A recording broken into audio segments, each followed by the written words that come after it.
Okay. Bueno, voy a empezar a grabar. Ahí está. Bueno. tenemos que consentir, ¿no? Tenemos que poner continue. Sí. Ya probé. Todos tienen que aprobar y ya con eso ya estaría. Bueno, arrancamos en un segundo.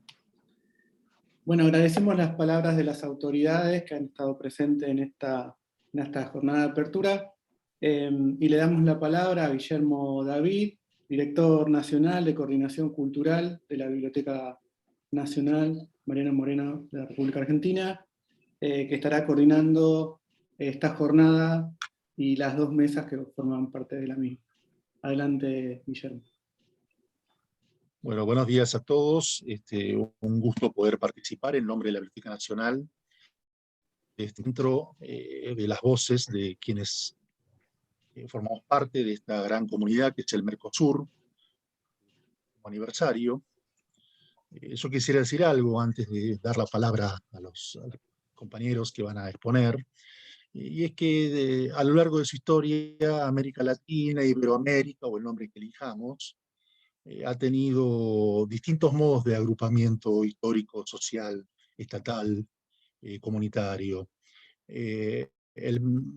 Muchas veces han sido la acción de los imperios que han impedido la hermandad latinoamericana, que ha sido el sueño de los patriotas. 2 siglos lucharon para producir la emancipación de nuestros países. El Mercosur es sin duda el último gran intento por construir en una franja del Cono Sur, en un ámbito enorme que abarca 300 millones de personas, 3 lenguas, como son el portugués, el castellano y el guaraní, y 4 naciones, Paraguay, Uruguay, Argentina y Brasil. Es uno de los intentos más virtuosos de las últimas 3 décadas, y esperemos que siga creciendo con el correr del tiempo, de construir una hermandad que en principio es de orden económico, pero sobre todo, y esto me parece que es de esta charla, está basada en la comunidad histórico-cultural de nuestras naciones, porque finalmente son los pueblos, los soberanos últimos, que construyen la posibilidad de una hermandad. De modo que, bueno, quería decir esto en nombre de la Biblioteca Nacional, donde tenemos la preocupación permanente por la articulación de nuestras instituciones, de nuestros estados, pero también y sobre todo de nuestros pueblos. El sentido de este encuentro tiene que ver con ese intento. Voy a darle la palabra a Marina Marcela Herrero. Es nacida en Argentina, vive desde el año 83 en Uruguay, en Brasil, donde se crió, debido a la dictadura que cual fue víctima, Argentina. Desde entonces, ella, bueno, está formada en danza, pero sobre todo es una gran investigadora en culturas indígenas, gestora cultural e indigenista. Es autora y organizadora de diversas publicaciones sobre pueblos indígenas y pueblos tradicionales. Dirigió y desarrolló roteiros, argumentos para 6 filmes, uno de ellos aún inédito, Saúl, la lucha del movimento indígena. Vou falar um pouco em português, né? Aquelas pessoas que estão assistindo a esse encontro, para ter um pouco a ideia da complexidade dessa mistura entre nossos povos, né? O Brasil é uma grande nação, uma nação. Eu acho que a presença do Brasil nesse espaço que é o Mercosul, uma presença bem presente, bem forte, e coloca uma situação que é a questão da língua, né? O velho Darcy Ribeiro, o grande pensador brasileiro, o mais latino-americano dos pensadores brasileiros, que morou na Argentina, que morou no Uruguai muitos anos, né? Que constrói uma grande obra para a reflexão de nossas situações históricas. Ele falava que o portunhol era a língua do futuro. Nossas nações iam a se misturar, se mexer um gran puchero, como decimos en la Argentina, una gran cozinha linguística, outra realidade da felicidade de nossas nações. Entonces, Marina va a exponer, tituló su exposición Ape Azú, es una palabra guaraní, la otra gran lengua que lamentablemente no poseo, que significa camino grande, è lingua tupi-guaraní. O longo percurso da tutela ao protagonismo, el largo recorrido desde la tutela por parte de los estados al protagonismo por parte de los pueblos indígenas. As lutas do movimento indígena da Constituinte até hoje, os percursos do indigenismo, relato de una experiencia decolonialista. Las luchas del movimiento indígena desde la Constituyente hasta hoy y el recorrido del indigenismo, relato de una experiencia decolonial. Te doy la palabra, Marina.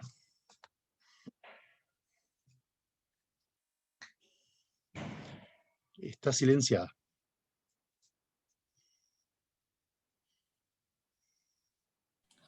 ¿Ahora? ¿Sí? Bueno, quería agradecer la invitación, es un honor estar aquí. Quería saludar a Guillermo, David, Constanza y Maximiliano de la Secretaría de Técnica de Mercosur Cultural, y Carlos Arezo y Juan Gianni, que va a llegar de aquí a un ratito. Avisar, bueno, ya Guillermo habló que yo estoy en Brasil hace mucho tiempo y mi lengua castellana está un poquito desactualizada, pero bueno, voy a intentar hablar en español. No va a precisar de traducción simultánea, pero a veces se me escapan algunas palabritas. Voy a hacer un resumen de lo que pasa con los pueblos indígenas en Brasil, hablar un poco sobre las políticas indigenistas del Estado brasilero y sobre el percurso del indigenismo, de la tutela al protagonismo, como estaba diciendo Guillermo. Bueno, para los pueblos indígenas de Brasil, la lucha de los territorios tuvo inicio desde el momento de la invasión europea de los territorios. Y ese proceso se extendió por todo el periodo colonial, durante el imperio y después de la proclamación de la República. En la segunda mitad del siglo XX, sobre todo durante la dictadura militar, que en Brasil fue de 64 a 85, los territorios indígenas fueron duramente afectados en función de los impactos de las grandes obras de infraestructura, además de la invasión de los territorios por los empresarios vinculados al agronegocio, la mineración, la industria maderera. La lucha por la defensa y gestión de los territorios y por la preservación y fortalecimiento de sus modos de vida propios siempre estuvo presente en el cotidiano de los pueblos indígenas, en todas las regiones de Brasil. La historia de las relaciones interétnicas durante esos 5 siglos puede ser entendida como un reflejo del intento de buscar respuestas a la pregunta ¿qué hacer con las diferencias? Los pueblos indígenas de Brasil fueron y todavía son víctimas de ese movimiento conceptual que va del genocidio al etnocidio, pasando por algunos periodos de tentativas de asimilación o de integración. En ese proceso, las diversas intervenciones del Estado y de la sociedad civil, que ahí juntamos la cuestión del indigenismo, delante de esa cuestión siempre fue generando situaciones de victimización de los indios con diversos grados de aceptación de los no indígenas a esa situación. En las políticas indigenistas se partió de una acción amenazadora cuando los indígenas eran asociados a enemigos y por eso albos no sé si es así en español, bueno, albos de una práctica genocida, esclavagista y de expropiación de tierras y culturas, partiendo para una relación más ambigua en relación a lo que significa ser indígena en un estado en que las leyes fueran y son construidas por otros. Hubo en ese percurso estaciones intermediarias, como fue la presencia de organismos estatales creados como el SPI, Servicio de Protección a los Indios, que fue en SPI es de junio de 1910, y de la Fundación Nacional del Indio, que es de 1967. esos dos, tanto la SPI cuanto la Fundación Nacional del Indio, testimoniaron sucesivos fracasos en los modos de vivir. Tengo que desligar el celular aquí que está... Oh, disculpen.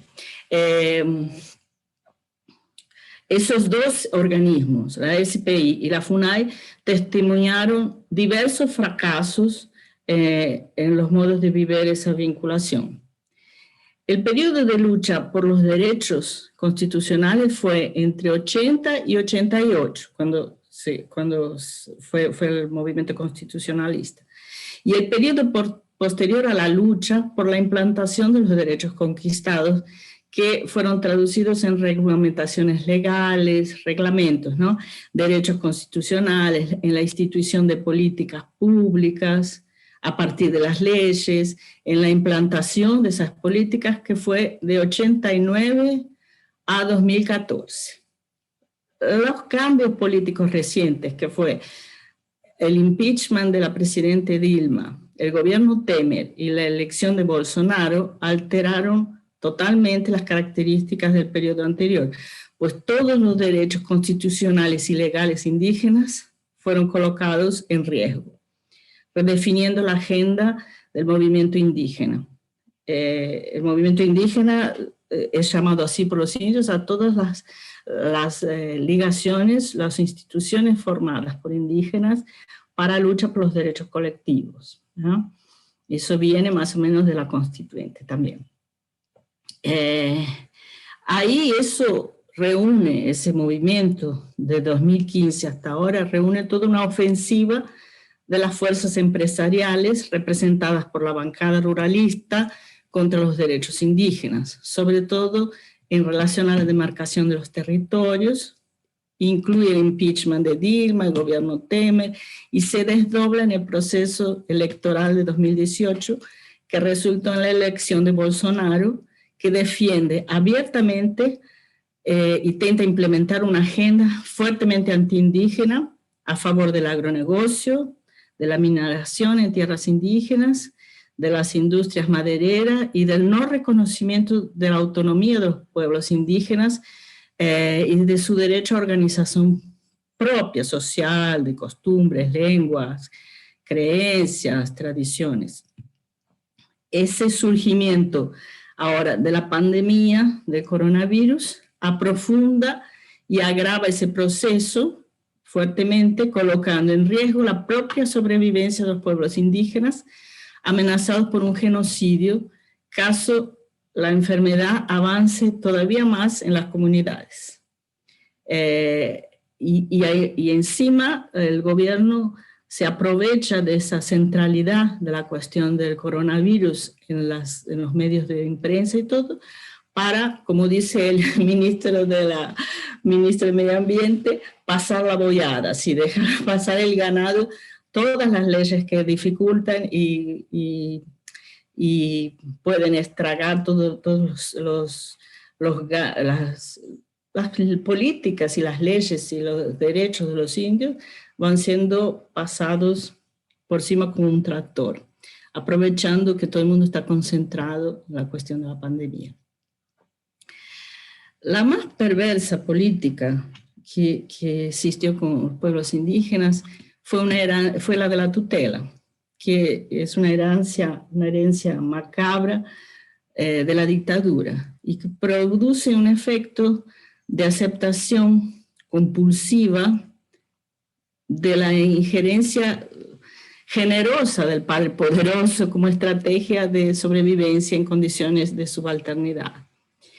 Los sujetos producidos son esos mismos que hoy son llamados de oportunistas o brasileros pobres que se autodenominan indígenas.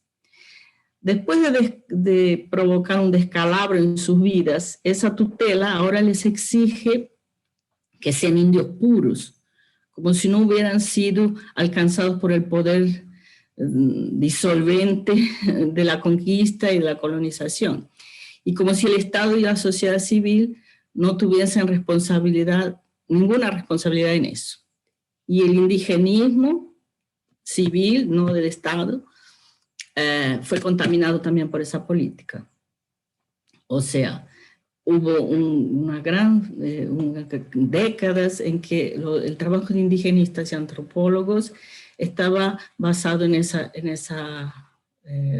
visión de tutela. Entonces se realizaron proyectos y más proyectos creados por no indígenas y aplicados en sociedades indígenas para mantenerlos lo más posible puros, como el propio Estado se exigía para tener uso de derechos. Eso fue trágico también, pero estamos avanzando.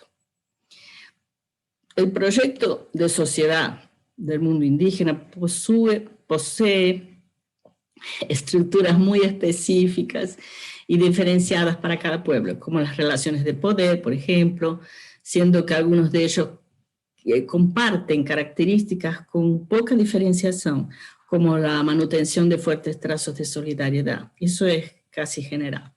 Pero hay algo que es común mismo a todos, el colectivismo y el tejido comunitario. Esa comunidad nunca es la fachada que la política de identidades del Estado les obliga a asumir para negociar recursos. Ese es el primer daño que el Estado provoca al interferir en esas sociedades. Debilita el tejido colectivo, el colectivismo, promoviendo el individualismo, fortaleciendo o magnificando ciertas jerarquías existentes, lo que es ainda peor, creando nuevas jerarquías y ofreciendo recursos que van a ser administrados por individuos y no comunitariamente. Esa es una de las grandes mudanzas, cambios que el nuevo indigenismo trae consigo, que es no tratar a los pueblos con jerarquías de nuestra sociedad, sino de una forma comunitaria.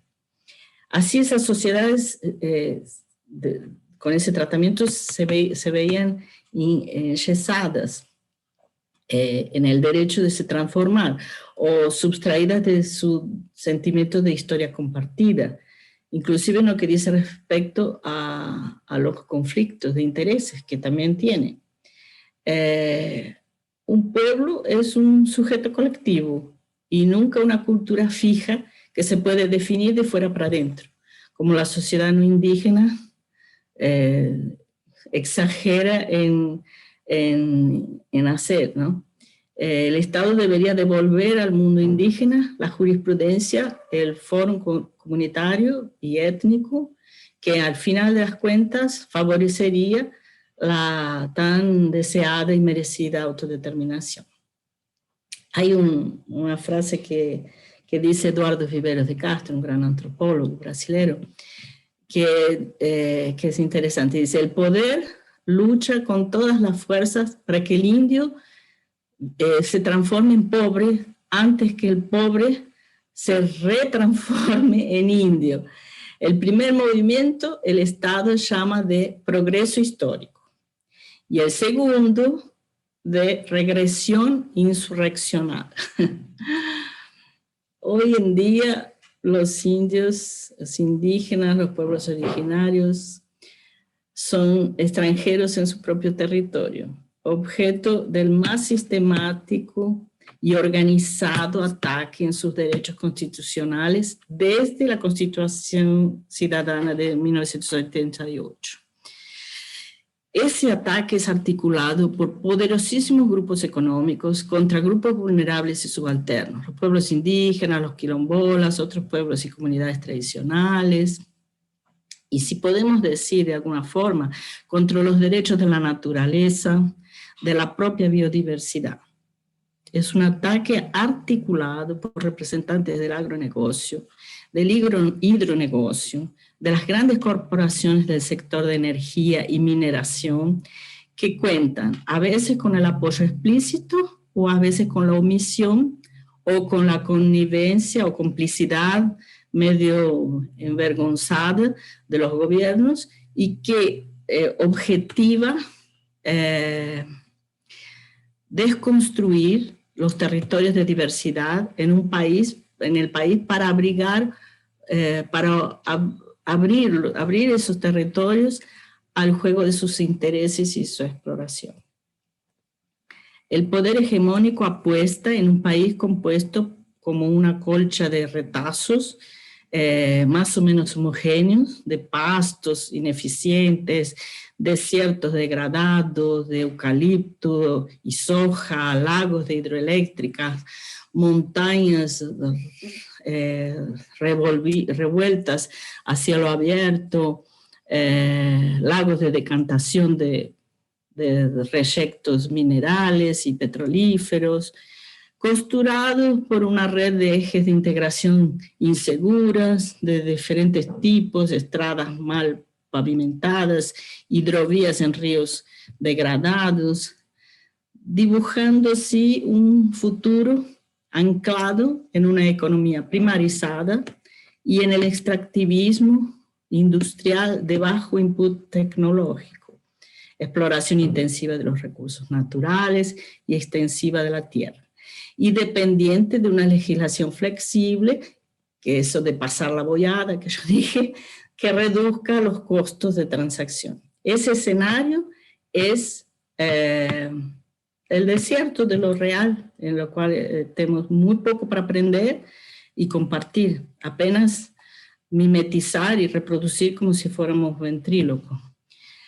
La economía perdularia y de la escasez. Por su vez, los grupos participantes del proceso civilizatorio nacional, como lo dice la Constitución en el artículo 215, en su gran mayoría subalternos, vulnerables y en situación de riesgo directo, por vivir en sitios en que se materializan tales grandes emprendimientos, nos convidan a pensar en un país cuyo vigor se base en la riqueza de sus territorios de diversidad. Esa diversidad que se expresa en ecosistemas vitales, en múltiples expresiones culturales, en distintos regímenes de conocimiento, en tecnologías resilientes y austeras, en variadas historias de formación, de adaptación a esos nichos y de identificación con sus territorios existenciales.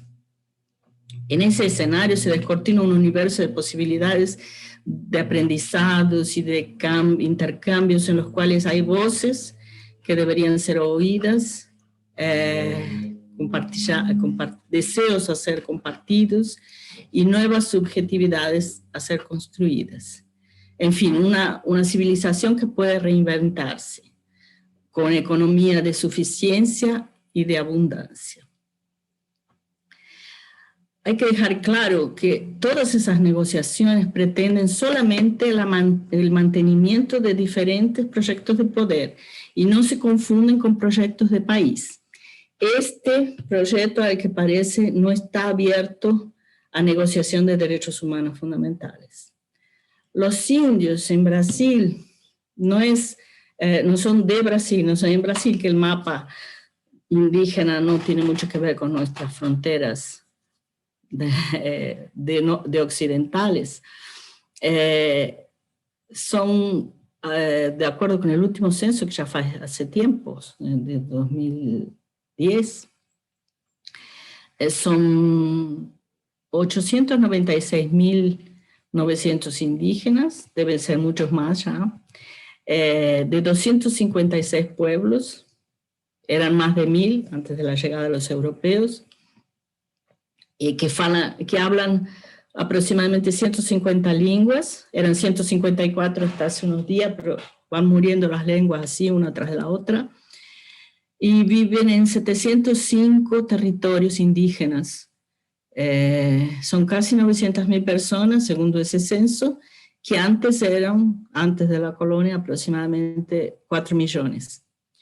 Sin contar con la cantidad de ellos que viven en ciudades, la mayoría en periferias, favelas, y pequeñas comunidades en territorios que todavía no fueron demarcados, ni reconocidos, ni homologados. el indigenismo reciente propone un movimiento de inversión de esa mirada para la perspectiva del otro, ¿no? Con una brújula ética muy bien calibrada para no renunciar a una mirada crítica sobre ese pensamiento hegemónico. Es ampliar las posibilidades de expansión y tránsito para una otra antropología comprometida y de una pesquisa que nunca será apenas la observación y el estudio de los otros, como era hasta hace unos 20 años atrás. En fin, una práctica, un deseo ético, un posicionamiento que deliberadamente se coloca a disposición para el cuestionamiento y la demanda del otro. Yo misma en mi acción como indigenista en Brasil pasé por esos dos periodos, por el periodo donde se trabajaba el indigenismo dentro de una política estatal de tutela y el pasaje para ese movimiento de autonomía de los pueblos indígenas, de protagonismo. Ese indigenismo en fase de protagonismo que es una noticia positiva dentro de toda esa desgracia que está aconteciendo aquí en nuestro país. Y ahí yo fui trabajando, así como muchísimos otros indigenistas y sertanistas, y fuimos desenvolviendo metodologías que fueran con elecciones que fueran elegidos los pueblos que son trabajados de acuerdo con sus necesidades de proyección, de fortalecimiento, tanto porque fuera una urgencia de factores o por la necesidad que tuvieron, porque tuvieron contacto con civilizaciones invasoras muy temprano en su historia o con mucha frecuencia, a diferencia de anteriormente que las elecciones eran de acuerdo con los intereses de la academia, ¿no? De la academia, de los antropólogos, de cuáles eran los pueblos más preservados, más interesantes para el público en general. En fin, no sé si alguien quiere hacer una pregunta, Guillermo, pues si voy a seguir, no sé cuánto tiempo hablé ya también.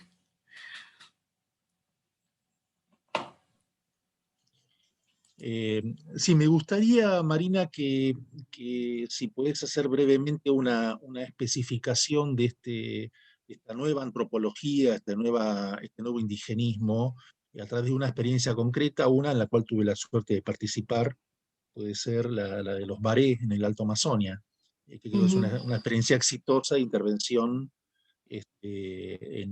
con una comunidad indígena. Perfecto.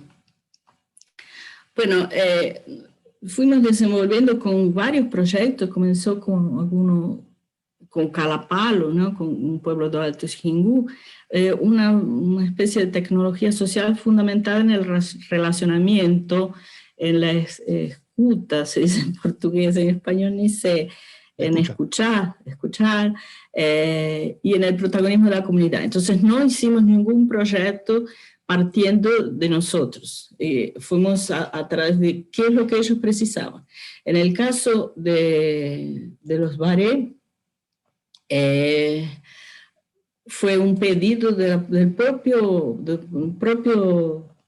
lideranza actualmente, Maribel Tumbaré, pero en el momento era un estudiante que estaba comenzando en el trabajo como lideranza comunitaria. Y se veían en una situación bastante delicada porque no eran reconocidos como indígenas ni por los indigenistas, ni por los antropólogos, ni por la FUNAI.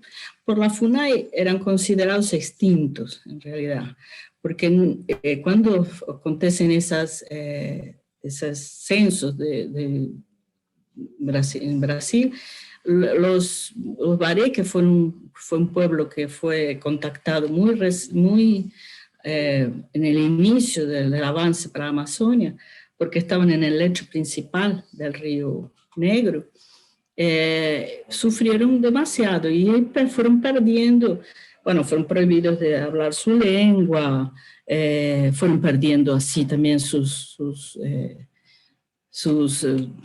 tradiciones, la pintura corporal, las costumbres, los rituales. Y prácticamente ellos no eran reconocidos como indígenas por nadie, ni por los otros indígenas del Río Negro, que mantuvieron un poco mejor sus tradiciones, su cultura, sobre todo la lengua. Cuando pierden la lengua, los otros indígenas consideran que dejaron de ser indios. O sea, el indígena sufre todavía de esa fluidez de identidad. Puede ser indio y dejar de ser indio de acuerdo con varios datos. En fin, nosotros recibimos un pedido para hacer un documento que podría ser un libro, una película, acabamos haciendo las dos cosas, sobre ellos, tratando de recuperar un ritual que podría darles la opción de se autoidentificar nuevamente como baré, como indígenas, y usar eso como herramienta de lucha por derechos colectivos. Déjenme ver aquí que no consigo ver más ustedes y quería verlos. No sé dónde fue a parar la imagen. A ver. Estamos. Sí, ahora lo estoy viendo. Ok. Entonces, hicimos varios viajes, en uno de ellos vos participaste, Guillermo, primero para convivir juntos, que es un otro tipo de antropología, es una antropología de ponerse a disposición de la demanda del otro, que no tiene nada que ver con ir a estudiar, escribir, andar con cuadernito, detallando como el otro es, no era un objeto de estudio, a gente fue a convivir, estar juntos y ver qué es lo que ellos, cómo podríamos ayudarlos, cómo podríamos juntos construir algo que pudiera ser usado como herramienta de lucha y transformar ese discurso de víctima en demandante. O sea, se fortalecer de cierta forma para poder luchar por eso. Interesante de ese proyecto es que dio muy cierto, ¿no? Funcionó también, que por eso me gusta usarlo de ejemplo también. Fueron varios años, comenzó en 2009 y el lanzamiento del libro yo creo que fue en 2015 o antes, no me acuerdo. 13. Bueno, 2013. Fue un trabajo... No, 2015. 2015, ¿no? Y fue un libro y una película. En realidad había solamente un hombre, un idoso, un viejito, que tenía los conocimientos para reconstruir un ritual que le devolvería a ellos de alguna forma el orgullo de identidad, de saber que son baré, de poder afirmar, somos indígenas. Y bueno, fuimos atrás de eso y conocimos a esa gente y se organizaron para reconstruir el ritual. Lo peor es que el ritual era secreto, o sea, nosotros no podíamos filmarlos, no podíamos fotografarlos porque solo podía participar del ritual quien ya fuera iniciado. Entonces hicimos una película desde el punto de vista de las mujeres, que las mujeres tampoco pueden participar, son solo los hombres iniciados que son adolescentes. Entonces hicimos una película como si fuera desde el punto de vista de las mujeres, baré, acompañando todo ese ritual. Eso se transformó en un libro, en una película, que ellos usaron, sobre todo el libro, como herramienta de autoidentificación. Entonces fueron las tierras indígenas de ellos no eran homologadas, la tierra indígena Río Negro, Alto Río Negro 1 y 2, y fueron a Brasilia, al Congreso, y plantaron ahí con el libro, y estos somos nosotros, y lucharon por eso y tuvo un gran movimiento, el movimiento indígena participó y bueno, fueron reconocidos y las tierras homologadas, los territorios aprobados y están fuertísimos. Aquel muchachito que nos pidió para que hagamos algo con ese ritual es Maribel Tombaré, que hoy es el presidente de la Federación de las Organizaciones Indígenas Río Negro, que es poderosísimo, pero cuando lo conocimos tenía 16 años. Y ya era poderoso, pero para nosotros él fue el que nos pidió, que nos mandó una cartita, y el que era el barquero, el que nos navegaba por los ríos entre una aldea y otra. Fue un resultado, creo así, muy positivo, y fue realizado de cabo a rabo, de inicio a fin, con esa ideología de colocarse en la posición de respuesta a la demanda del otro, y no una posición colonialista de antropología de inmersión o de una antropología de estudio del otro, ¿no? Conseguimos huir de todas esas posibilidades, ¿no? que la propia cultura nos pone en riesgo de provocar. Yo misma trabajé mucho ya en relación a estudio. El primer libro que construimos, que fue Calapalo, fue un estudio sobre los juegos indígenas, que fue pedido por ellos. Fue un cacique de Xingu que nos pidió, que tenían juegos y brincaderas, pero que estaban perdiéndose, y fuimos. Pero fuimos en esa postura de ahora vamos a hacer, vamos a filmar, vamos a fotografiar y cuáles son los juegos y elegir los más adecuados a una cabeza que no es la de ellos, ¿no? A veces uno siente que sabe lo que el otro precisa, pero se engaña siempre. Una cosa que aprendí en el indigenismo es que nosotros nunca sabemos nada. Tuve esa conclusión cuando fui a hacer un trabajo junto con el SESC, el Servicio Social de Comercio, de hacer un estudio de la situación de los indígenas guarao que estaban viniendo de la Venezuela en esa crisis, y llegaban después de días de caminata y eran hospedados en un gimnasio abandonado que tenía 2 baños y había más de 200 personas, y algunas asociaciones llevaban comida. Era un desastre, un lugar desastroso. Y llegaban familias, algunos con bebés recién nacidos, y fuimos a entrevistar de alguna forma a las familias con una idea en la cabeza, tipo, ¿cuál es la prioridad de necesidades en ese momento? Claro que nosotros, con cabeza de blanco, pensamos, bueno, debe ser conseguir un trabajo, alimentación y casa. No, nada de eso. ¿Cuál era la urgencia? Educación para los chicos. Ahí se te desarma todos los conocimientos que vos te crees que tenés sobre la gente, ¿no? No tiene nada que ver. Es un poco eso, el indigenismo de protagonismo, consideramos que es eso, es dejarles tener palabra y oírlos y ayudarlos de la forma que podamos, y no poner nuestra cabeza a premio afirmando cualquier cosa sobre pueblos que son tan diferentes de nosotros. Son diferentes entre ellos también, ¿no? Es un poco eso, el protagonismo tan deseado. Muchísimas gracias, Marina. Una hermosa clase sobre la situación del mundo indígena en Brasil.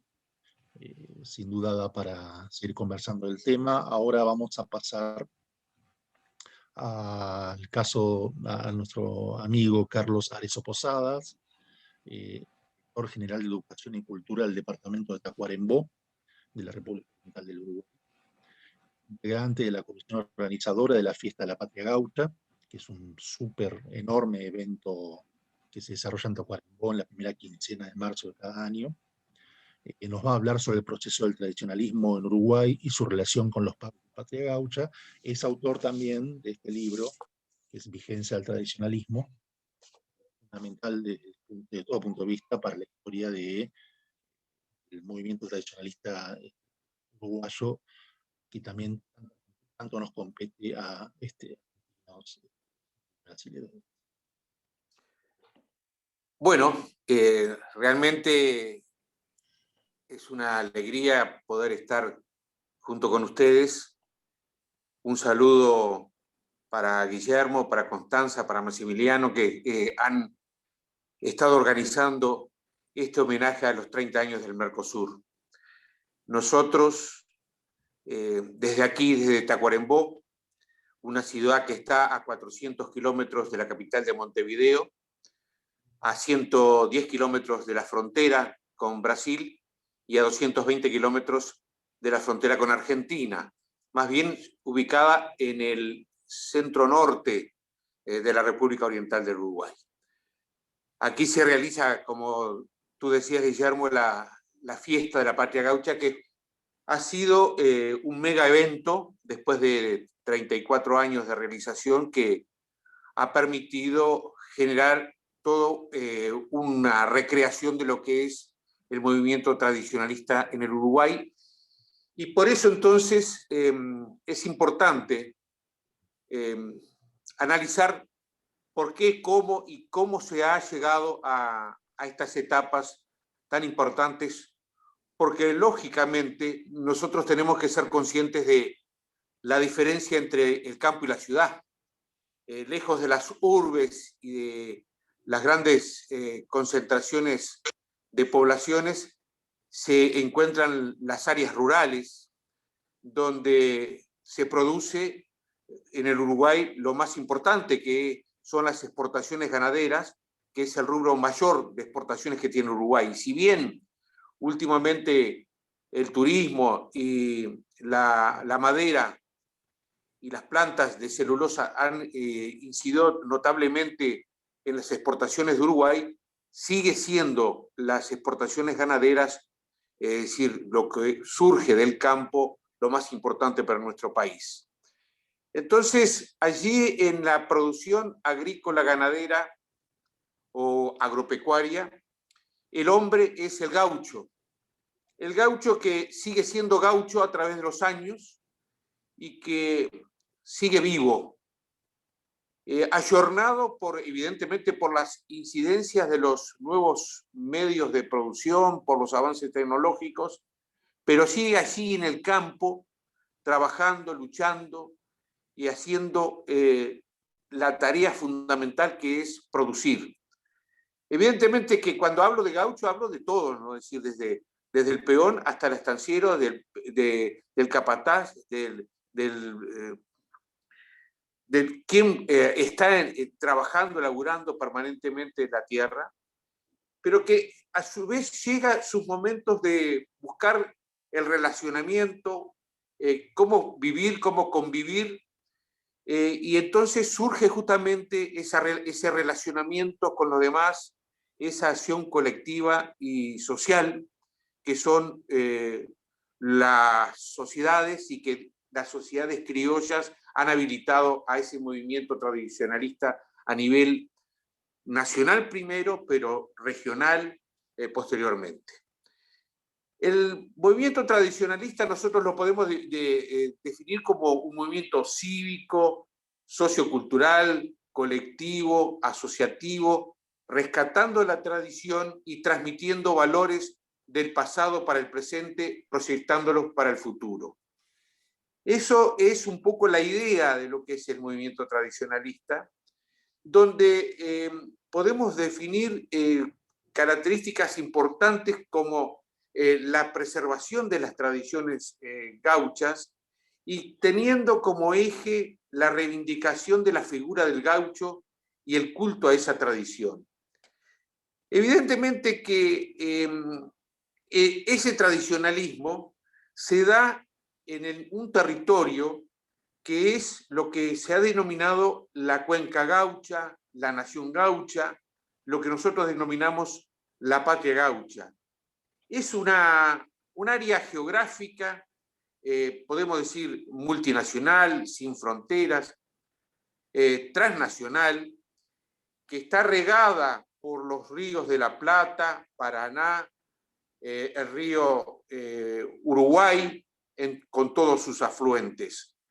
En esa zona territorial, donde podemos incluir el sur de Brasil, los estados de Río Grande do Sul y Santa Catarina, todo el Uruguay, y todo lo que podríamos decir en la parte litoral argentina hasta La Pampa, incluyendo las provincias de Misiones, Entre Ríos, Corrientes, Buenos Aires, hasta puede ser también incluido Santa Fe, y en cierta medida también hubieron gauchos en Córdoba, en San Juan, y los gauchos de Güemes allá por el norte. Pero en definitiva esa área territorial es lo que nosotros definimos la Cuenca Gaucha, donde convivió el gaucho, donde se desarrolló la ganadería, pero que además es un territorio espiritual, porque es una estirpe forjada por un crisol de razas que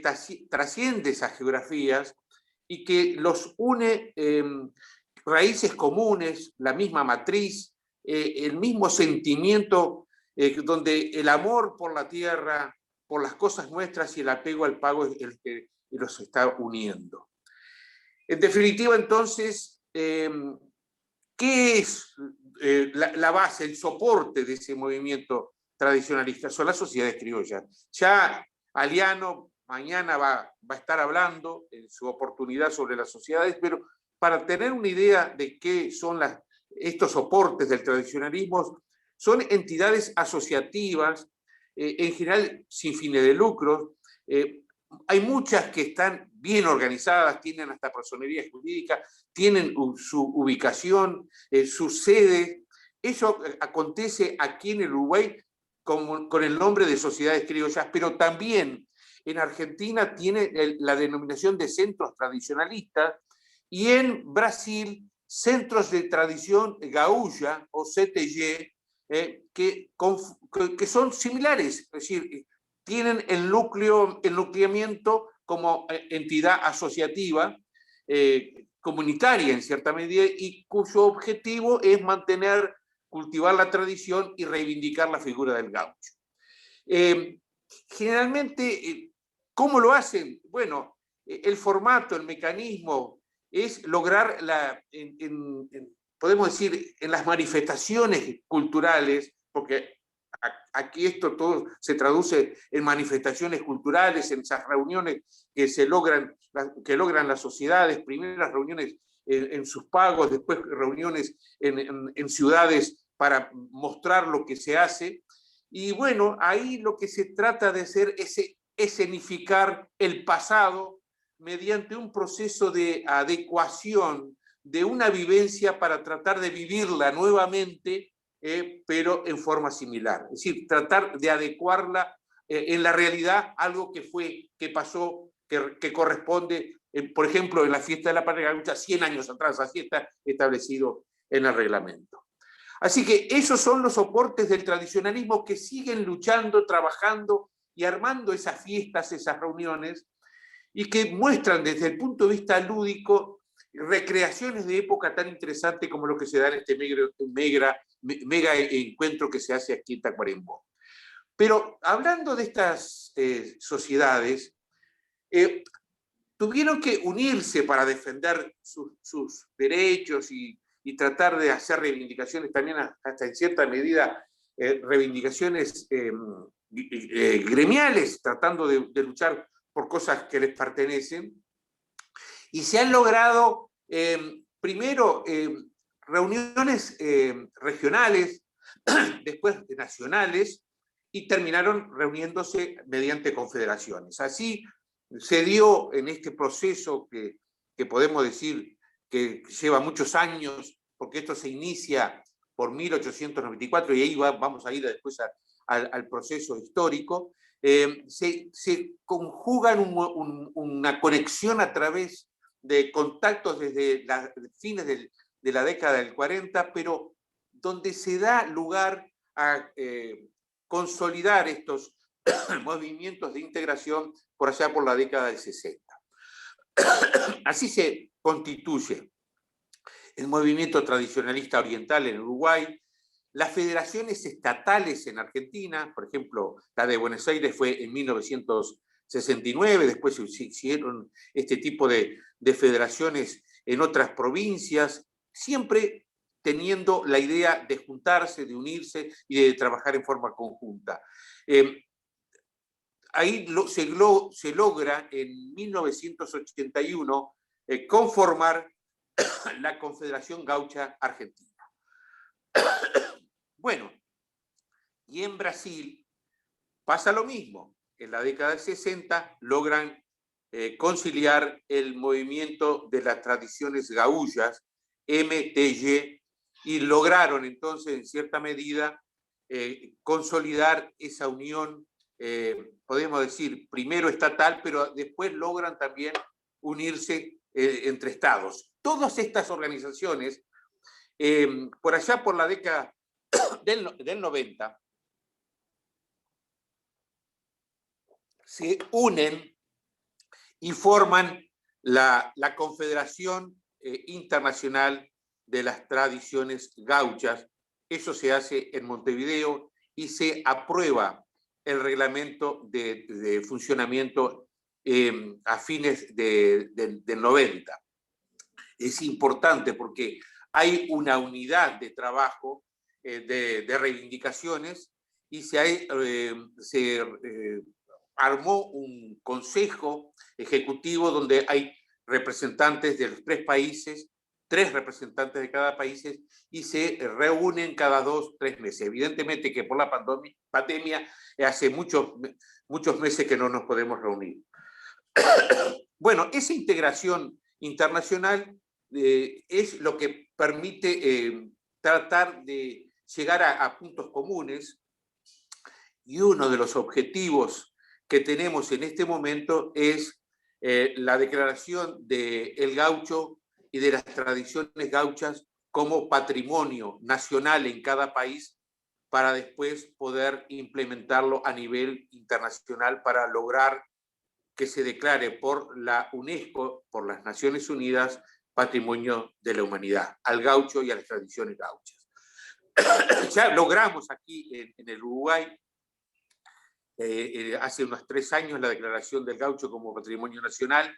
En Brasil está muy adelantado, han habido reuniones en Río de Janeiro, y esto se va a lograr también por disposición legal, o sea que va muy adelantado en Brasil, y lo que va más un poco lento es en el lado argentino, pero ya estamos trabajando en esa faceta para ver si podemos conjugar un reconocimiento a nivel internacional de las tradiciones gauchas y de la figura del gaucho como patrimonio de la humanidad, como ya ha sido declarado el tango, el candombe, el chamamé, etc. Y vamos entonces a ubicarnos para tratar de explicar un poco cómo surgió esto, el origen del movimiento. Esto se da a finales del siglo XIX, cuando, ante lo que se denominó el malón gringo, un calificativo de la acción de círculos y congregaciones de españoles, de gallegos, italianos, catalanes, irlandeses, catalogados como verdaderos guetos en Montevideo, guetos extranjeros, incidían en la población montevideana por su gran número. Fíjense que en cuestión de 25 años en Montevideo llegan mucha gente que pasan a ser quintuplicar la población de Montevideo, y prácticamente pasan a ser en determinado momento, a fin de siglo mismo y a principios del siglo XX, casi mayoría con respecto a los ciudadanos uruguayos. Entonces, había todo un movimiento donde las modas, los snob, lo que podríamos decir, los modismos, los gestos de los extranjeros, eran copiados por los montevideanos, y eso provocaba una determinada desprecio, un determinado desprecio por lo nacional, ¿no? Y ahí entonces aparece la figura de un médico, de Elías Regules,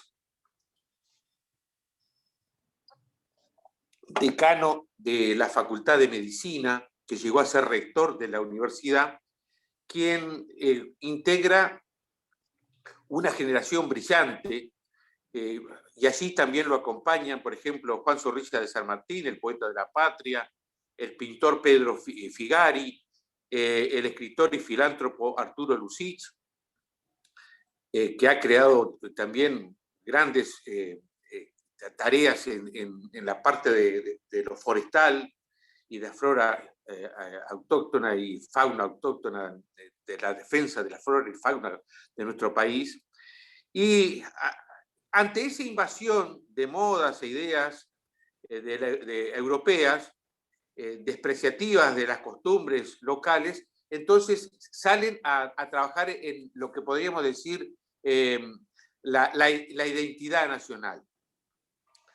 Y en ese sentido, ante esa defensa de lo nacional, Elías Regules trata de crear un movimiento de la defensa de la tradición gaucha nacional, y podemos decir que a través de contactos con demás compañeros allí en Montevideo y en la zona metropolitana, y conjuntamente con lo que se daba como un aspecto muy interesante por parte de los hermanos Podestá en el circo, podemos decir, en los nacientes del teatro del Río de la Plata.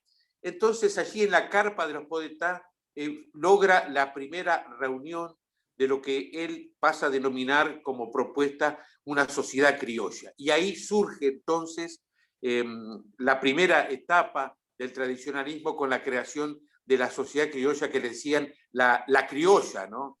Es decir, es el primer paso importante donde se intenta concretar una entidad que engloba la imaginación de esa defensa y exaltación de la tradición representada en este país por la figura del gaucho, quien había sido expresión de las zonas rurales y guerrero defensor de la soberanía nacional junto a los héroes de la patria para el culto a las costumbres nacionales y todo lo que tuviera relación con el origen mismo de la patria. O sea que ahí está entonces la primera sociedad criolla que permite a Elías Regules, al doctor, visitar Buenos Aires, visitar Porto Alegre, y ahí empiezan los primeros contactos y aparecen las primeras también repercusiones y nuevos surgimientos de sociedades criollas tanto en Argentina y Brasil. Pero son un proceso lento, tanto en Argentina como en Brasil, en el sur de Brasil, pero es muy importante aquí en el sur de Brasil. Por eso lo que sale, lo que se origina en Uruguay es muy firme, y hay una reproducción de sociedades, de muchísimas sociedades en la zona metropolitana del Uruguay. Y ahí trabaja Elías Regules hasta que fallece en 1929, y esto provoca prácticamente un quiebre, ¿no? Porque en la misma familia, en los mismos hijos de Elías, habían algunos que decían que no era conveniente seguir, que al haber terminado el pionero, el patriarca de la tradición, no se podía seguir, pero otros, concretamente su hijo, el doctor Tabaré Regules, que también fue poeta, junto con un grupo de amigos, fundamentalmente con el contador Alberto Rodríguez López, insistieron y le dieron un ok al movimiento y a la sociedad, le pusieron el nombre de doctor Elías Regules y se esforzaron por seguir con la acción tradicionalista. Bueno, y eso marca, podemos decir, dentro del proceso uruguayo, una segunda etapa donde se incentiva en la década de 1940 al 50, donde está consolidado la conformación de esa sociedad, pese a los momentos difíciles de haber perdido, podemos decir, el patriarca, lleva unos cuantos años a afirmarse, pero después de esa afirmación empiezan a recorrer todo el país y en cada capital departamental o ciudad importante de los departamentos se crean nuevas sociedades, es decir, hacen un trabajo, recorren con una bañadera, van acompañados con artistas, va Amalia de la Vega, va Wenceslao Varela, va Rufino Mario García, o sea que van guitarristas, o sea, la importancia de ir y de conformar la parte artística para atraer en cada lugar una reunión para poder incentivar, hablar de la temática, pero también mostrar las costumbres nuestras que son íncitas en los hombres que están trabajando en el campo. Bueno, eso fue una etapa muy importante, esa segunda etapa. Renacen nuevamente los contactos con Buenos Aires, con Santiago Roca en Argentina, en Buenos Aires, los contactos con Paillón Cortés, con Carlos Barbosa, Leza, son contactos muy importantes en esas décadas que traen las reuniones, las primeras reuniones en el 49 aquí en Montevideo. Así surgen los congresos de las futuras federaciones y lógicamente entonces esa relación internacional es muy importante porque se nutren de experiencia. Pero lógicamente todo esto trae aparejado que vienen los procesos de las dictaduras, se inmiscuyen los militares dentro de las sociedades criollas y lógicamente que eso trae aparejado una nueva disminución de las sociedades, tanto a nivel de Uruguay como también en ambos países limítrofes. Bueno, esto viene con un determinado apagón del movimiento tradicionalista, pero lógicamente cuando renace en el Uruguay la democracia es cuando proponemos a nivel de la Junta Departamental la posibilidad de crear una fiesta acá en Tacuarembó y desde 1987 con el aval del gobierno departamental se nombra una comisión que trabaja para la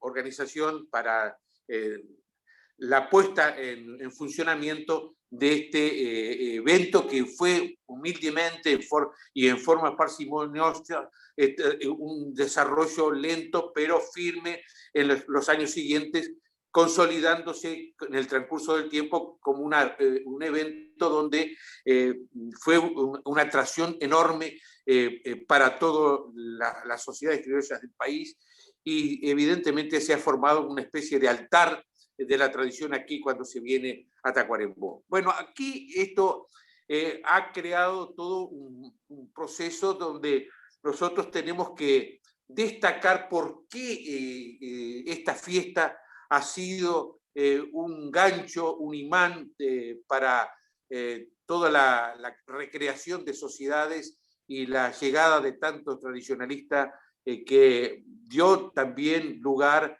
a que en la patria gaucha se hiciera, después de 12 años que se había estancado por el tema de la dictadura, se habían trancado las reuniones internacionales, se hiciera nuevamente aquí en Tacuarembó la primera reunión internacional que le dio vida nuevamente a la Confederación Internacional de la Tradición Gaucha. Aquí el formato de la fiesta lo que tiene es que aquí se daban lo que podemos decir las criollas, y también se daban los festivales folclóricos. Bueno, esto fue la unión de ambas experiencias y se creó, podemos decir, un festival de día y de noche que trajo aparejado la recreación de época en forma fundamental.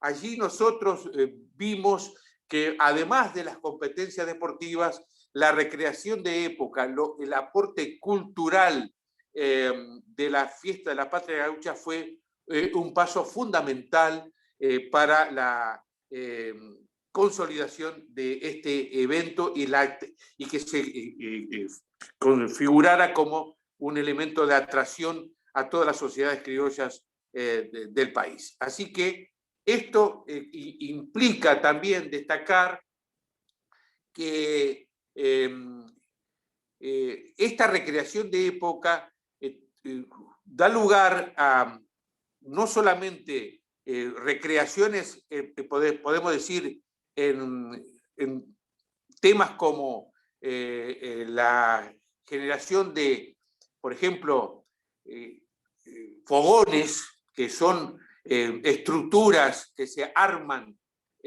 alrededor de una laguna, la Laguna de las Banderas. Estos fogones son estructuras que se arman para la fiesta y que al finalizar la fiesta se desarman. Es una lástima, pero son así, son transitorias, y ahí se muestran esos fogones diversas posibilidades que retrotraen a épocas pretéritas, como casco de estancias, iglesias, pulperías, comisarías, hasta quilombos, es decir, lugares de experiencia, por ejemplo, muy interesante de la zona de Caraguatá, del sur del departamento, hospitales de campaña.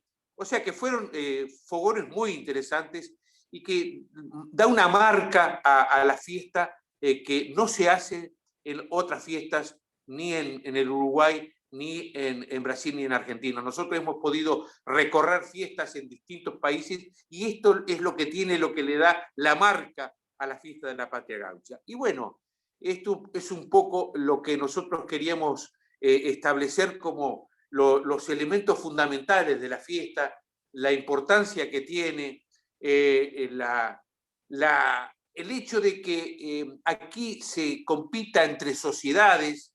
Eso es una competencia muy interesante porque en las fiestas tradicionales que se dan en los distintos lugares, allí compiten individualmente en cada competencia y cada uno gana los premios. Acá la diferencia que tiene esta fiesta es que compiten las sociedades criollas.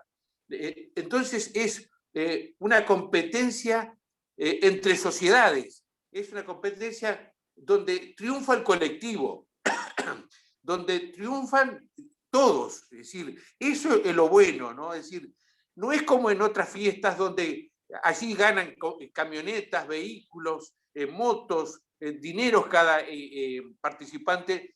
No, acá es la sociedad que gana los premios y que ganan los premios en dineros que otorga la comisión organizadora de la Intendencia Departamental de Tacuarembó.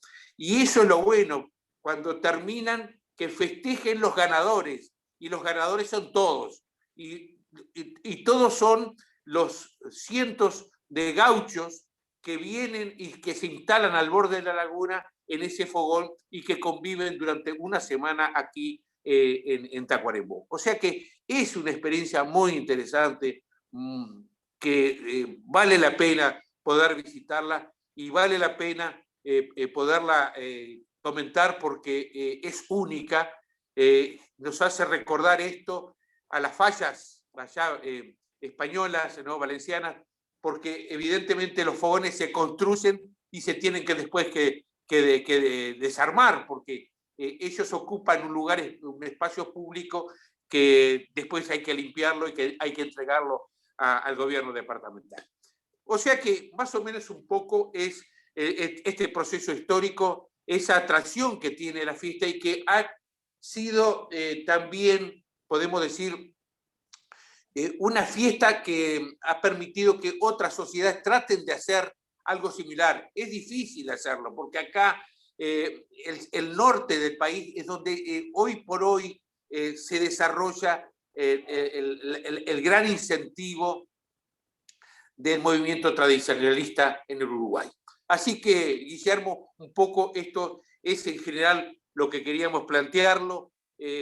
Si bien es un tema muy diferente a lo que comentaba Marina, pero es un proceso que analiza lo que pasa en el interior, en un interior profundo donde estamos tan alejados de Montevideo, donde nos damos cuenta que es difícil descentralizar porque es complicado los gobiernos que están centralizados y que eso pasa también en todos los gobiernos en nuestros países, ¿no?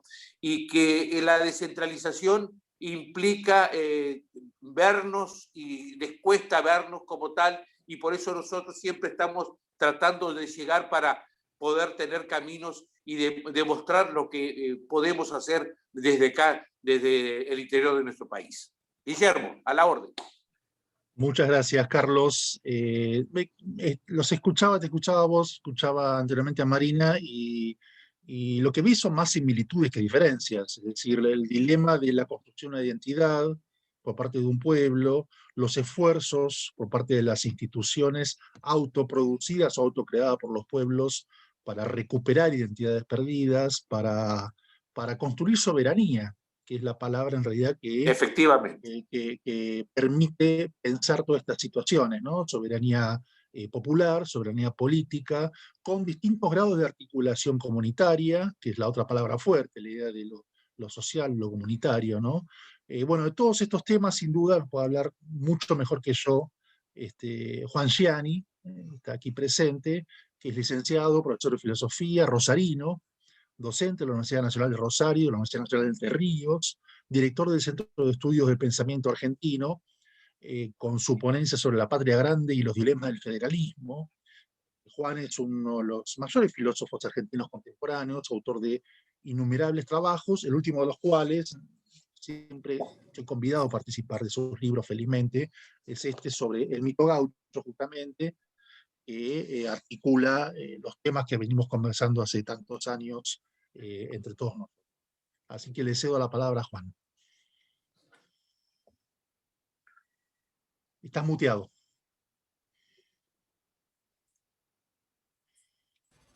La tecnología me abruma. Bueno, buenos días, decía a todos los amigos y las amigas. Muchas gracias por la invitación, por empezar a la Biblioteca Nacional, al Ministerio de Cultura, a Guillermo David, un amigo de muchos años, compañero, a Constanza, a la cual conocí para este emprendimiento, a los amigos y amigas con los cuales comparto la mesa de hoy, les mando un enorme saludo, un gusto conocerlos y conocerlas. Bueno, a ver, cuando Guillermo me invitó a esta actividad, efectivamente acabamos de sacar un libro que él exhibió sobre el mito gaucho. Inicialmente exploramos esa posibilidad, pero yo le decía a Guillermo que por el carácter de este encuentro, ¿no? Mercosur, un espacio de integración continental, tenía ganas de hablar de la patria grande, ¿no? Es decir, de discutir un poco el concepto de patria grande a propósito del federalismo. Y bueno, luego recordé, y no está mal mencionarlo ahora, el compañero uruguayo hablaba de los gauchos de Güemes, ¿no? Este año se cumplen 200 años de la muerte de Martín Miguel de Güemes. 200 años de la muerte de Martín Miguel de Güemes, que fue, yo diría, uno de los dos caudillos emblemáticos de la Argentina. Por razones que se largo de explotar ahora, uno es Güemes y el otro es Juan Facundo Quiroga. Entonces, un poco explorar la tensión entre la figura del caudillo, y por lo tanto del federalismo, y de la patria grande. Este es un poco lo que quiero comentar con ustedes hoy. Es un tema, por supuesto, complejo, pero bueno, trataré de ser breve y pondré algunos títulos que quedarán abiertos para la polémica posterior, en otros ámbitos seguramente, pero quería compartir estas inquietudes con ustedes porque esta preocupación, por lo menos yo la tengo y creo que la vamos a compartir, de una tensión que vivimos, la tensión entre la reivindicación de la identidad nacional y la imperiosa necesidad de construir una integración continental. Esto yo creo que es un tema que debería suscitar el permanente debate entre los pueblos latinoamericanos. Bueno, por empezar, una cosa que me gusta aclarar es cómo mirar la historia, ¿no? Cómo mirar la historia. Esta es una cuestión filosófica. ¿Cómo mirar la historia?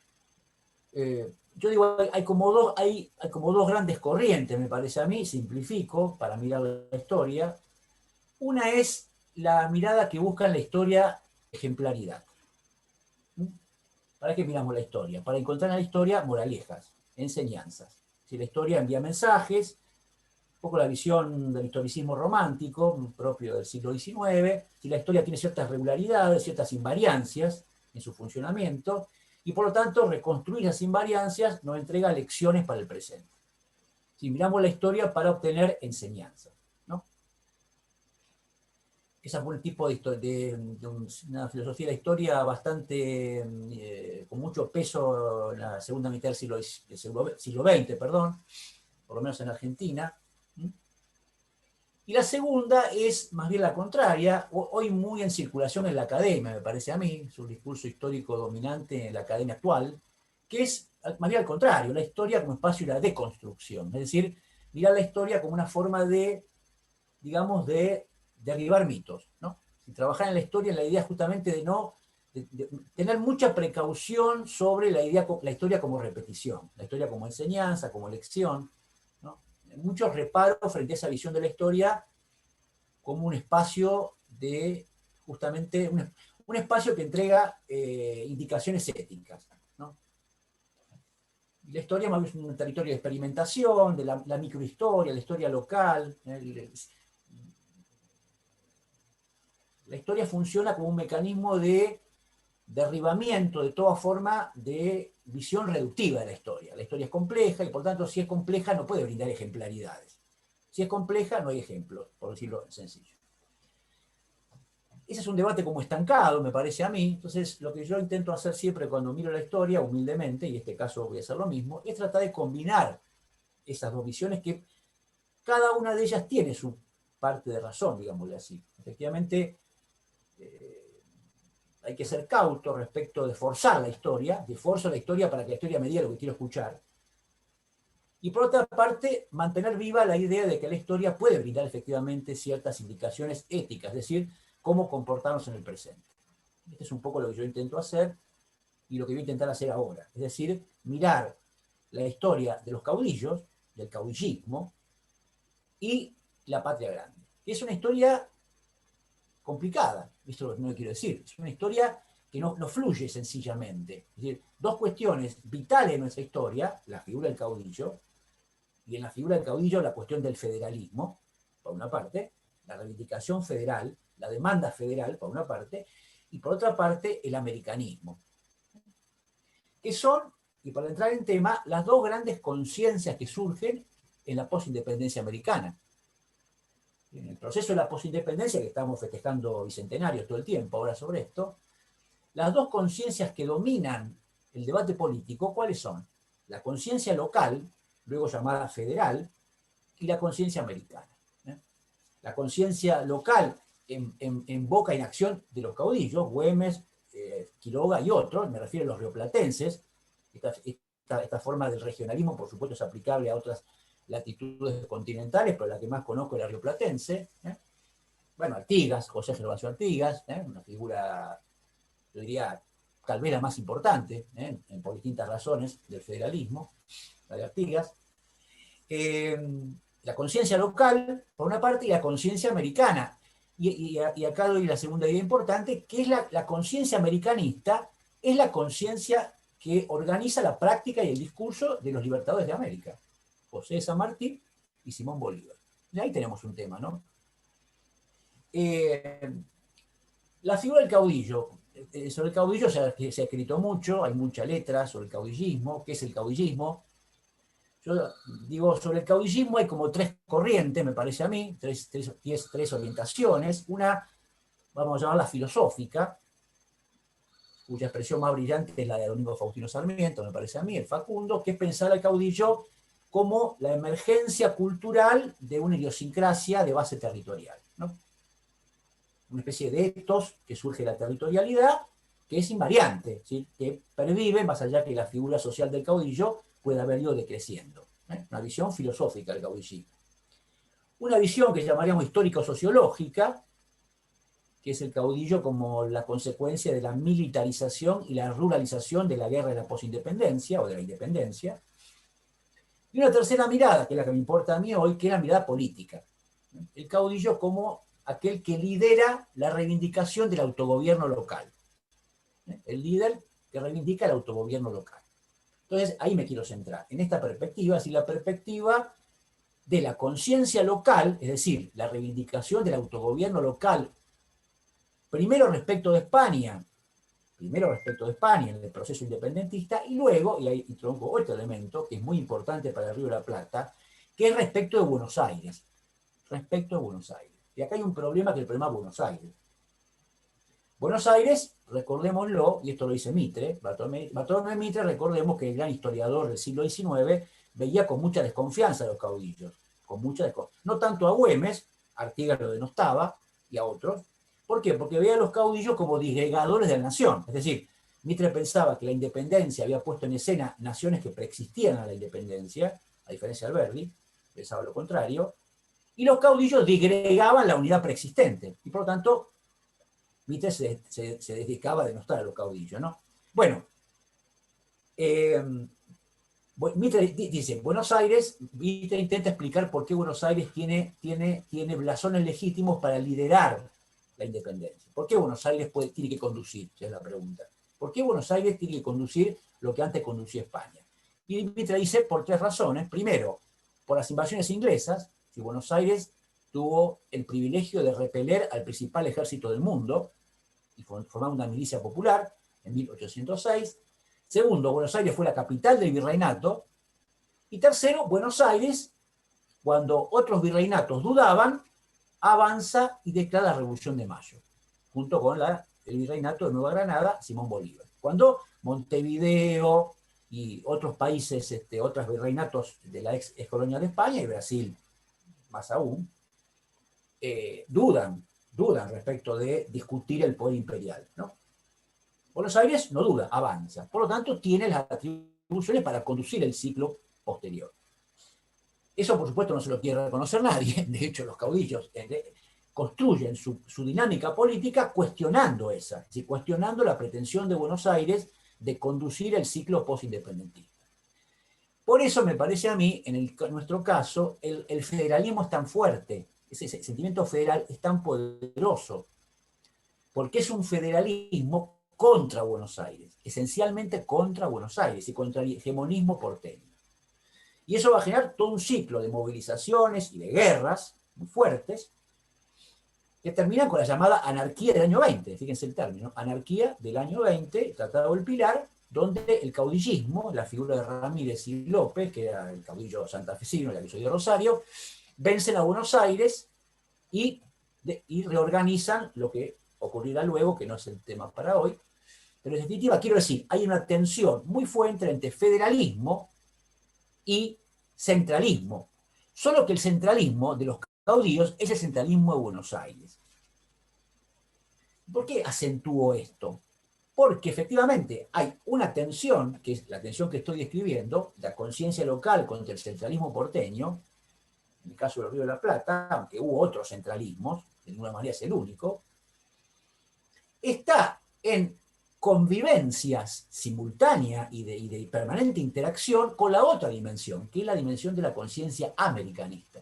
Es decir, la idea de que digamos, la unidad política a construir no es la unidad nacional, en términos de lo que luego son las naciones que actualmente vivimos, sino digamos, la nación americana, que en aquel momento excluía al Brasil, como ya mencionaré, pero incluía a todas las naciones, las luego naciones que habían sido colonia de España. Esta es la visión tanto de San Martín como de Bolívar, que les lleva, entre paréntesis, tanto a uno como a otro, a grandes conflictos con sus propios virreinatos, por decirlo así. Que le dicen, no señor, ocúpese del problema de nuestro virreinato y no el problema de la unidad americana. Tanto Bolívar como San Martín tienen muchos problemas. Recordemos que San Martín inicia la llamada expedición, el cruce de los Andes, contra el gobierno de Buenos Aires. Contra el gobierno de Buenos Aires. Que le decía, no, San Martín, digamos, basta de utopías americanistas, hay que resolver el problema en aquel momento con Artigas, es decir, con el federalismo litoraleño, ¿no? Entonces, ¿a qué voy con esto? Voy a que, o doy un paso más, que efectivamente ni Bolívar ni San Martín eran federales, eran centralistas, eran unitarios, vamos a usar esa palabra, eran unitarios. Creían en la unidad del poder, no en la descentralización del poder, creían en la unidad del poder, de un poder continental.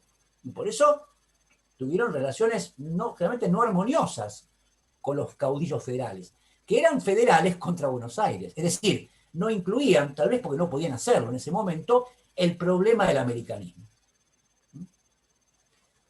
Y creo que en gran medida esa tensión todavía la vivimos, porque luego lo que se va a llamar la conciencia local devendrá conciencia provincial y luego devendrá conciencia nacional. Es decir, la idea de digamos, cierta fragmentación de la reivindicación soberana. Porque la idea de la soberanía es una idea de reivindicar, por supuesto, respecto a un agresor externo, desde ya, respecto a un agresor externo, pero hay que tomarla con cautela cuando esa soberanía, en el caso nuestro, los latinoamericanos, lleva a la fragmentación, lleva a los conflictos. Como conflicto, recuerdo el conflicto poco feliz que tuvimos con los hermanos uruguayos por la cuestión de las pasteles, por la cuestión del conflicto que hubo en Gualeguaychú. Y podría dar otros ejemplos, ¿no? De hablar de las guerras. Entonces, y en esto me parece que hay que recuperar un cierto mandato histórico, esto por lo menos lo quiero plantear como consigna para hoy, que es recuperar el mandato histórico de nuestros libertadores. Es decir, hoy más que nunca, ¿no? Hoy más que nunca hay que recuperar la épica americanista, es decir, de la integración de todos los pueblos hermanos de América Latina detrás de un objetivo común.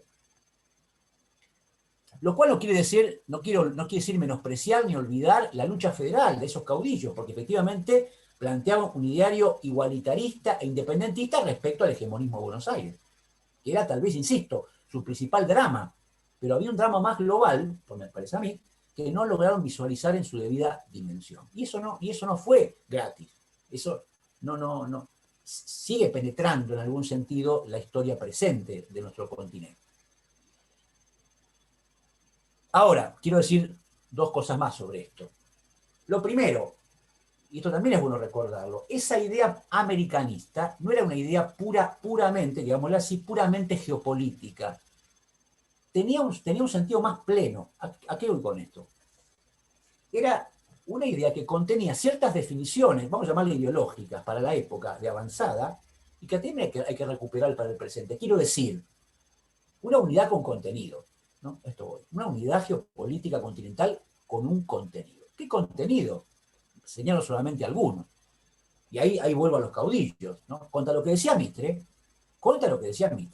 en un momento donde el mundo discutía república o monarquía, 1810-20, recordemos que había sido derrotado Napoleón, volvía la Santa Alianza, yo digo, el mundo giraba a la derecha, así volvía a las monarquías despóticas.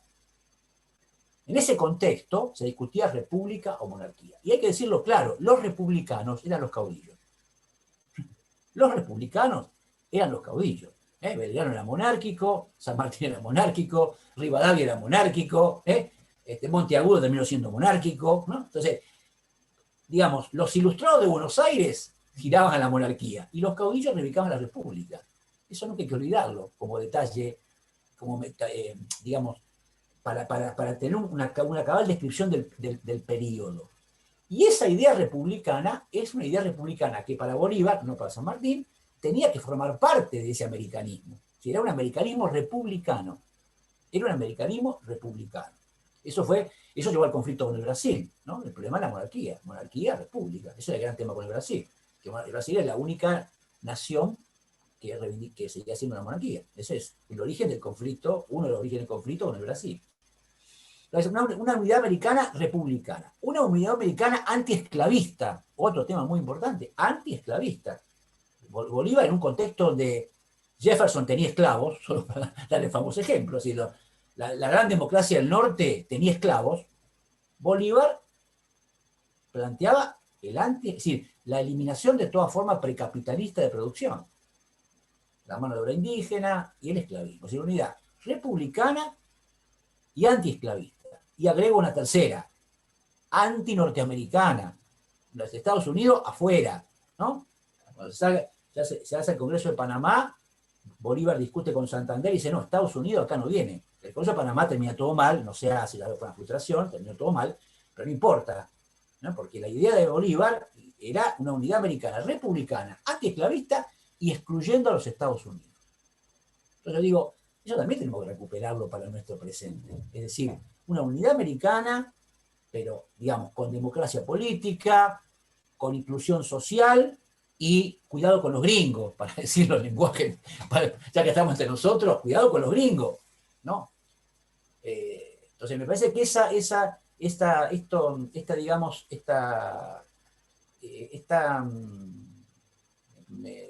reconstruyo, por supuesto muy brevemente, pero me parece que y volviendo a lo que decía al principio, ¿cómo mirar la historia? La historia es compleja, uno tiene que mirarla en su integralidad. Si había un conflicto, y lo sigue habiendo, entre federalismo e integración, lo había y lo sigue habiendo, lamentablemente, pero por otra parte hay como un cierto mensaje de la historia que nosotros no podemos desoír, que viene de dos figuras tan importantes como José de San Martín, como Simón Bolívar, y eso me parece que tiene que alimentar nuestras reflexiones en el presente. Y por supuesto, agrego algo que por supuesto no puedo no decirlo, que es eso tiene que, hoy sí o sí, a diferencia de aquel momento, donde era otro momento de la historia, tiene que incluir, por supuesto, a que ya no lo que solamente eran las ex colonias de España, sino una visión pues, mucho más integral, iberista, vamos a llamarla así, una visión iberista, latina, ¿no? Latina en el sentido, no en el sentido que usaron los franceses cuando nos invadieron en nombre del latinismo, sino el latinismo como utilizaron los primeros antiimperialistas latinoamericanos, ¿no? Los primeros, algunos de los primeros, Manuel Ugarte o José Vasconcelos, el propio Rodó, ¿eh? El latinismo como una forma de plantear una opción cultural regeneradora frente al utilitarismo, al pragmatismo y al imperialismo norteamericano. Hay que recuperar una visión latinista, que por supuesto tiene que incluir a los hermanos del Brasil, que en aquel momento, bueno, había un conflicto, claramente, y ese conflicto duró mucho tiempo, ya lo sabemos, estamos en otro momento, y si bien hoy es obvio, tengo que decirlo, es obvio que hay situaciones complicadas, digamos, entre nuestros países, me parece que eso, digamos, el bosque no tiene que, el árbol no tiene que impedirnos ver el bosque, ¿no? Y hay que pensar estratégicamente, y que hay que pensar que además, y lo digo en lenguaje político, si no estamos unidos, estamos pintados. Si no somos unidos, estamos dibujados en el protagonismo político mundial, digamos, en la construcción de un mercado. Me parece que más que nunca es imprescindible fortalecer ese mensaje que nos dejaron nuestros libertadores. Así que bueno, muchísimas gracias y un placer estar con ustedes. Muchas gracias, Juan. Bueno, me permito agregar una sola observación a esto interesantísimo que planteaste, que es la dimensión religiosa, una dimensión que concurre a la problemática de la unidad y de la escisión, la problemática de la contradicción entre federalismo y unitarismo, monarquía, república en su momento. La dimensión religiosa es una dimensión central, me parece, sobre todo cuando se considera la soberanía popular. Nuestros pueblos, aquí se ha hablado mucho de rituales, ¿no? Las fiestas criollas es un gran ritual de conmemoración y recreación cultural. La socialidad indígena supone una ritualidad. Nuestros encuentros hablados entre todos nosotros, como parte del campo popular, digamos, tienen una fuerte carga ritual. Laica o no, es la palabra religión la que nos, ¿no? Es de religar, volver a ligar aquello que estaba desunido. Entonces la dimensión religiosa me parece que es una de las dimensiones no menores a la hora de pensar todo este problema. Bueno, les agradezco mucho su participación, creo que ha sido muy enriquecedor. Carlos, estás muteado. Estás silenciado, Carlos. No te podemos escuchar. A ver, Ahí sí. ¿ahora me escuchan? Ahí sí. ¿Me escuchan? Sí. Bueno, le quería preguntar si dentro de la gran capa de héroes nacionales que decía Juan, que el compañero, que eran monárquicos, pero había algunos. Yo tenía presente de que Moreno era un republicano aparte de los caudillos. ¿Qué opinión tiene al respecto? Quiero que se me aclare bien esto. Qué buena pregunta. Si querés que te conteste de verdad, de Moreno no se sabe. Esa es mi opinión. Ah, No se sabe bien. Moreno, recordemos, es una figura muy particular porque muere muy pronto. Moreno, el protagonismo de Moreno es muy breve, de 1809 al 11, muere muy pronto. sí. Entonces, es un momento donde todavía se permite cierta ambigüedad, ¿no? Ah. Y uno tiene que tomar su palabra explícita. Él no desecha la opción monárquica, solo una monarquía constitucional a la británica, pero no la desecha. Si me preguntás mi opinión, que no la puedo demostrar, creo que la lógica de su análisis lo hubiera llevado a ser un republicano más explícito. Pero es una hipótesis. En lo concreto, ahora, bueno, no quiero dejar, por supuesto que hubo figuras, Dorrego, por ejemplo, Dorrego era un republicano. Sí. Artigas, si no decir la principal de todas, Artigas. Yo me refiero a las figuras, digamos, que, por decirlo así, la historia oficial coloca en el centro del protagonismo político de ese momento. Y bueno, efectivamente eran figuras. Guillermo decía una cosa muy interesante, decía, que la quiero retomar. Ojo, monarquías, por ejemplo, Belgrano y Güemes plantean la monarquía incaica. No es una monarquía sin gringo, digamos, una monarquía que busca un rey propio. Y ese rey, ¿dónde lo encuentran? Creo que era el primo de David Guillermo, ¿no? El primo de Tupac Amaru. Sí, que estaba hacía 40 años estaba preso en Ceuta, ¿no? Era un inca con nombre y apellido, no era siempre el mito incaico, ¿no? Era un fulano de tal. La otra opción, perdón, para incluir a Brasil en esa discusión, era el carlotismo, la princesa Carlota, ¿no? La regente, la Carlota, claro. que alentó la idea de una monarquía constitucional independiente de los poderes ingleses y franceses. Recordemos que ella se vino al Brasil rechazando la alianza de la corona con la invasión francesa, pero también con los ingleses, ¿no? Y Carlota es una figura también muy compleja, digamos, difícilmente reivindicable, pero tiene ese sesgo específico, que ella plantea una monarquía constitucional, digamos la palabra anacrónicamente, antiimperialista. Claro.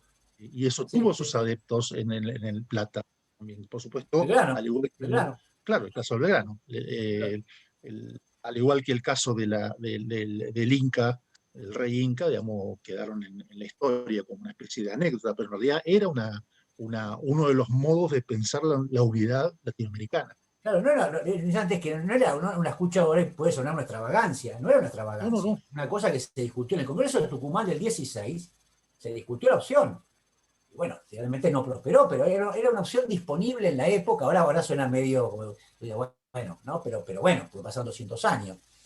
Así que bueno, nada, eso quería contestar al uno no amigo. puede menos de hacer el ejercicio contrafáctico de pensar qué hubiera pasado si América del Sur o América Latina hubiera finalmente construido en serio una monarquía constitucional. Qué distinto hubiera sido todo, o no lo sabemos. No lo sabemos. Por un instante no podemos permitir esa pequeña duda. Esa licencia. Bueno, muchísimas gracias a todos por participar en este encuentro. Estemos viendo, como siempre, en algunas de otras aventuras que inventamos. Muy bien, muchas gracias. Gracias, buenos días a todos, que estén muy bien, saludos a todos.